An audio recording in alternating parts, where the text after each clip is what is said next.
48 teams, that's the number. That's the new World Cup. And if you're just getting into soccer, that probably sounds fine. More teams, more games, more countries, more soccer. What's the problem? The problem is that for 40 years, the World Cup had 32 teams. And 32 worked. Not perfectly. Nothing in soccer works perfectly, but it worked. The math was clean, the format was tight, and every team that made it there had genuinely earned the right to be there.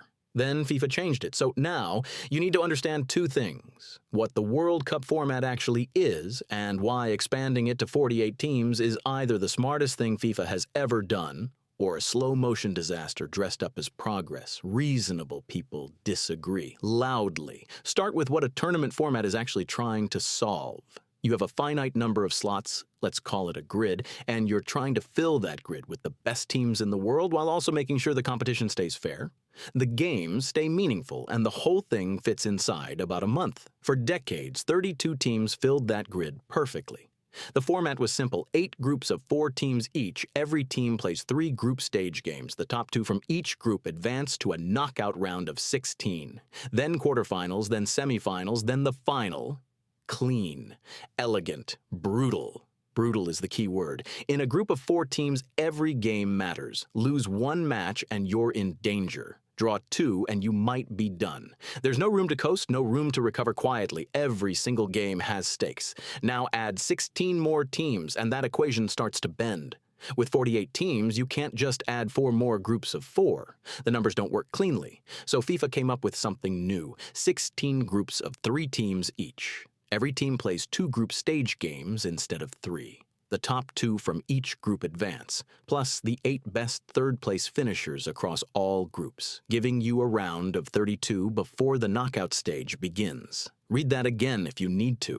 2 group stage games. That means your entire tournament fate, the thing your country qualified for over years of competition, could come down to exactly 2 matches. And because you only play 2 games, a single bad result doesn't just damage you, it might end you. Supporters of the expansion say that's fine. More pressure, more drama, more countries represented. More of the world gets to experience the World Cup from the inside rather than watching on television. Africa gets more spots. Asia gets more spots. North and Central America, where this particular World Cup is being played, gets more spots.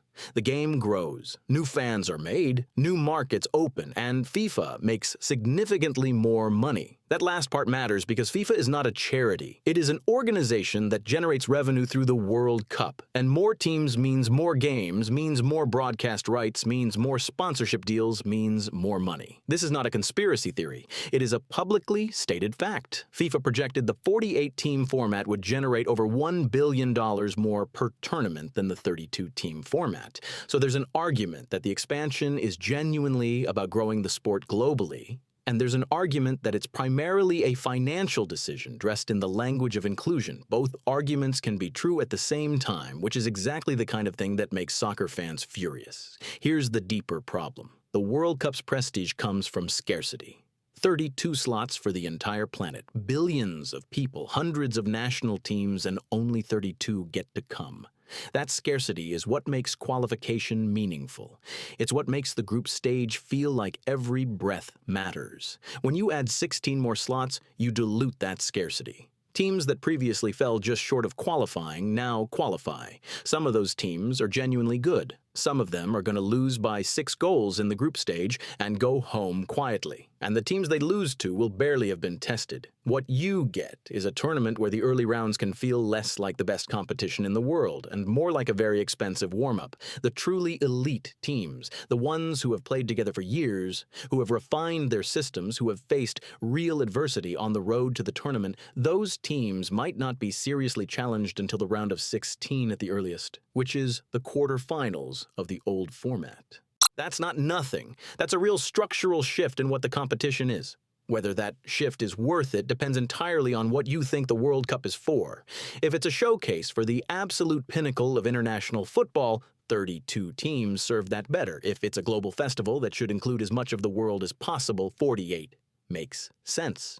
FIFA made its choice. You're watching the result of that choice? 48 teams, more countries, more games, more money, more access, fewer stakes per match. The grid got bigger. Whether what fills it got better is a question the next several tournaments will answer.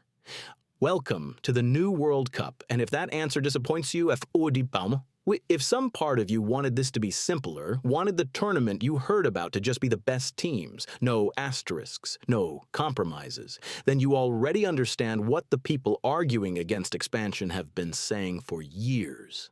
The World Cup is the biggest sporting event on Earth. It doesn't need to be bigger. It needs to stay hard to reach. 48 teams says otherwise.